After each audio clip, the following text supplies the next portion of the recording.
Hi, everybody. Gary Moore here at NAMM, the National Association of Musical Mofos.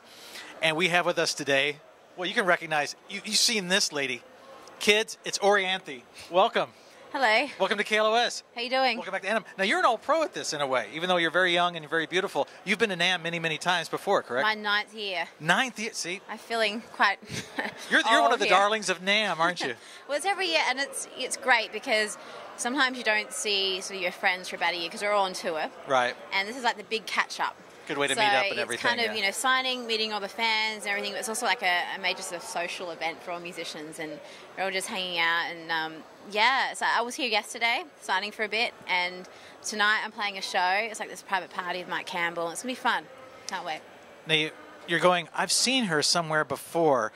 Yes, you have. She has played guitar for a guy named Michael Jackson. She's played guitar for a number of folks. Carrie Underwood, correct? Carrie Underwood, yes. Carlos Santana, I believe, is it? And Steve Vai. Currently, she's been touring with Old Black Eyes himself, Alice Cooper. Many of you, we've sent a lot of KLOS listeners to the Orpheum Theater show. How'd you like playing in the old Orpheum Theater? It was great. I loved it. Have you ever played there before? No. It was we had so much fun, and it was a beautiful looking place. And yeah. That goes back to the Judy Garland days of LA. I mean, that's like there's been some cool royalty on that stage. I loved it, and the crowd was great, and it was just one of those shows. It was. How do you like playing with Alice? What was it like to go back and learn? Because I was a big Alice Cooper fan growing up, and still am, obviously. Mm-hmm. And you know, Glenn Buxton and Michael Bruce had laid down this great layer of guitar riffs and things for you to follow. So when you get some of that, you like to stay true to that and then add your own spin to that, basically? Yeah, definitely. I mean, there's 3 guitar players, so we go off and we learn the songs. We usually learn all the same parts. So we get into rehearsal. Right. We sort of divide up sort of different parts and who's going to play, you know, the chords and who's going to play like the leads and sort of harmonize the leads. So everything's very sort of, you know, different what we play, but it all sort of fits together. And I have a blast every night. You know, Alice. How can you not?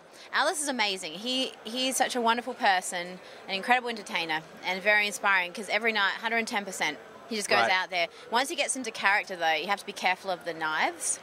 And yeah, there are some props that could be. There are quite a few, big balloons and stuff. You know, and I remember this one time. It was actually early on in the tour. This big balloon was about to land on my head. And he comes over with a sword. And I'm like, he's not going to do it. And he totally did. It was right above my head. And he's like, burst it. And it's like, oh my God. Because you're not exactly stationary in the whole show. You're kind of moving around and doing a lot of different things. We're all moving around and just having a real, you know, blast up there. It's a big Halloween party. Now, another reason that you're out here is because you've got a new CD, new album coming out March the 12th, Heaven in This Hell. See? Yes. That's her. The first single is called Frozen, and I think we get it first at KLOS next week, as I understand it. Yeah. A little bit about this record. What's it like? Is it all rock, or is it a little bit of shade and light? And I'll say it's like voodoo rock blues with a bit of country in it. Really? Yes, because we did it in Nashville, Blackbird Studios. Oh, no kidding. And yeah, Dave Stewart produced it. Dave Stewart of Eurythmics fame, unfortunately. And he's awesome. We had so much fun. We actually recorded about 8 tracks in a couple of days in Nashville.